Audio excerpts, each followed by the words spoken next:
Hi friends, இந்த வீடியோவில் என்ன பார்க்க போகிறோம்னா ஒரு இன்வெசிபிள் ஷோல்டர் தான் நம்ம பார்க்க போகிறோம். அது எப்படி தைக்கிறதுன்னு எனக்கு ஒரு சப்ஸ்கிரைபர் கேட்டிருந்தாங்க. எனக்கு இன்வெசிபிள் ஷோல்டர் கொஞ்சம் பொறுமையாக சொல்லிக் கொடுங்கன்ட்டு. அதுதான் பாருங்கள்.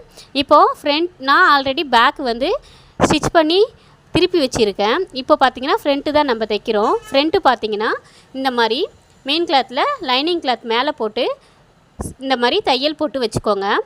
போட்டுட்டு பிசுரை வெட்டி கழுத்தில் அர்க்காத் கொடுத்து ரெடி பண்ணிக்க போகிறோம். அர்க்காத் இந்த மாதிரி கொடுத்துக்கோங்க. அப்போ தான் அந்த வளைவு ஷேப் பார்த்திங்கன்னா கரெக்டாக வரும். இந்த மாதிரி பிசுரை வெட்டிட்டு அர்க்காத் கொடுத்துக்கோங்க.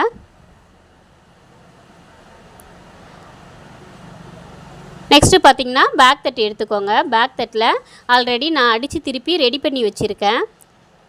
இதில் இந்த ஃப்ரண்ட்டு ரெடி பண்ண இருக்கு இல்லையா, அது இங்கே பாருங்கள், மெயின் கிளாத் மேலே மெயின் கிளாத்தும் லைனிங் கிளாத் மேலே லைனிங் கிளாத்தும் வர மாதிரி போட்டுக்கோங்க. சாரி ஃப்ரெண்ட்ஸ், இப்போ ஒரு ஷார்ட் போட்டேன். இது ஏன்னா அதில் பார்த்திங்கன்னா வாய்ஸ் மிஸ் ஆகிடுச்சு. அதனால் திரும்பவும் ஒரு வீடியோ போட்டிருக்கேன் பாருங்கள். இங்கே பாருங்கள், மெயின் கிளாத் மேலே மெயின் கிளாத்தும் லைனிங் மேலே லைனிங்கும் தெரிகிற மாதிரி இந்த மாதிரி மடித்து வச்சுக்கோங்க. மடித்து விட்டு திருப்பி ஒரு 2 தையல் போட்டுக்கோங்க. 2 தையல் போட்டு பிசுறு வெட்டுற போகிறோம். சரிங்களா? ஷோல்டரில் இப்படி வச்சு 2 தையல் போட்டுக்கோங்க. 2 தையல் போட்டு பிசுறை வெட்டிடுங்க. நம்ம பிசுறை வெட்டிடலாம். வெட்டிட்டு பார்த்திங்கன்னா திருப்பி விட்டுருங்க. திருப்பி பாருங்கள், கொஞ்சம் கூட பிசுறு தெரியலை, ரொம்ப நீட்டாக இருக்கும்.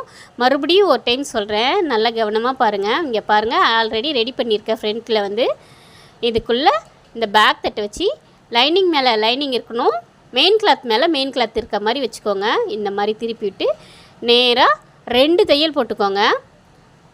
2 தையல் போட்டிங்கன்னா தான் நல்லாயிருக்கும். இந்த மாதிரி 2 தையல் போட்டு பிசுரை வெட்டிட்டு திருப்பி விட்டிங்கன்னா இன்வெசிபிள் ஷோல்டர் ரொம்ப ஈஸியாக ரெடி ஆகிடும். ஓகே, தேங்க்யூ, பாய்.